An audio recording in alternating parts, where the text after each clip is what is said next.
I'm on my way back to Virginia, and I'm here at, I stopped off at Fort Dobbs, and Fort Dobbs is a state historical site for North Carolina.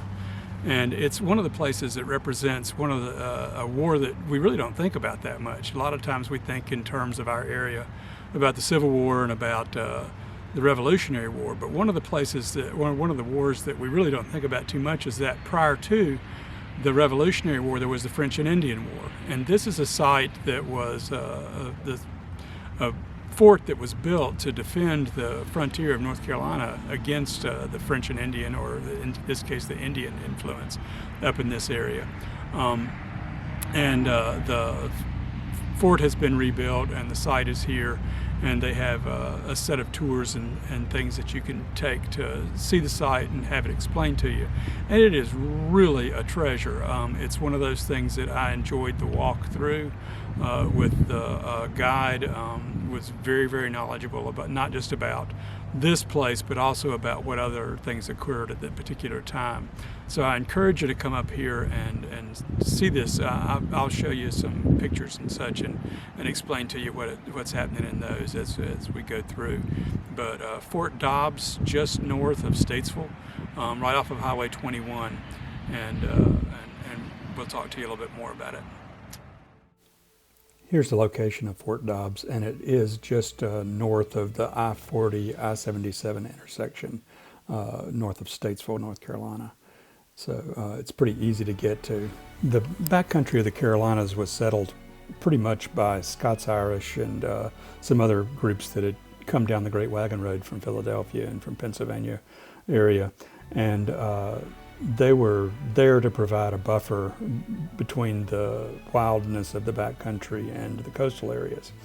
The fort here at Fort Dobbs was established because there had been some unrest as the French and Indian War was progressing, or starting and progressing. North Carolina had no inland defenses, so this was a fort established by Governor Dobbs and begun by Waddell to defend this backcountry. The settlement was fairly sparse. Here it shows Fort Dobbs was off the Yadkin River between the 4th and 3rd Creek, actually off the 4th Creek off the Yadkin. But it was built by hand back with the labor of the people who were here in less than 18 months, which is a huge task considering these are oak logs that were fairly thick and pretty sturdy. But there was a small skirmish or a battle here between some Indian braves and the people of the fort. They were out on a patrol and were ambushed by the braves, and 2 of the people on the patrol were injured. 1 was killed, 1 was scalped, and then died a couple of days later. But 12 of the Cherokee braves were killed during the same time. The Indians in this area that were part of the French influence were a lot from the northern tribes. The Shawnee were in this area and such. The Cherokee were generally peaceful with the colonists of the area, but there had been some unrest because of the colonists attacking the Cherokee and the Cherokee attacking the colonists, and essentially disputes over land and the encroachment into hunting areas and their areas. But this is what this fort was established for. And what the site consists of is the blockhouse, which was reconstructed fairly recently, and an office, a little cabin, gift shop area, plus the site of the battle itself and the fort.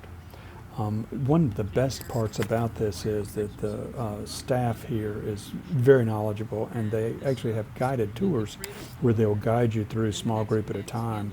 And here I was able to just join a family who was touring the fort, and here's one of the guides who's instructing on how the arms were loaded and managed back in that day. And that's probably one of the best things about this site is the interpretive folks who they have on site. Like I said in my previous statement, they're just very knowledgeable, but make it to where you really get a chance to live what the soldiers and the backcountry people did at that particular time. So here he is instructing on how a musket was loaded and fired during that particular time. Powder at the breech of the gun, and then the command is return rammers, because you need this thing every time you fire. Say present, you may want to plug your ears. Okay. The first command is going to be recover your firelocks, which you bring it up, you put your hand on the cock, so your thumb's on the cock, and say make ready. I step back a little bit, but I'm going to do it this way. So I step back a little bit so your feet are in the T, you're nice and comfortable and balanced, and the gun is cocked and ready to fire. Then the command is present, fire. Inside the fort is a barracks area where the soldiers would have slept, and this is the officers' quarters. This is the enlisted quarters. But it's really well decorated and appointed with what they had at that time. They do have living history weekends where these will be occupied by the people who are doing the reenactment for the weekend, and they stay here, 12 people in the bunks and then the officers above. But the fort itself was reconstructed just very, very well, and just shows you what people lived in. There is an old well that is on the site. That's the well that was redug from the well that was there originally, which is a pretty neat deal. But I do encourage you to come to Fort Dobbs and experience with them what the people experienced back in the 1750s and 1760s. It's an opportunity you really should take advantage of. And I hope you enjoy this. If you do, like it. If you also do, subscribe.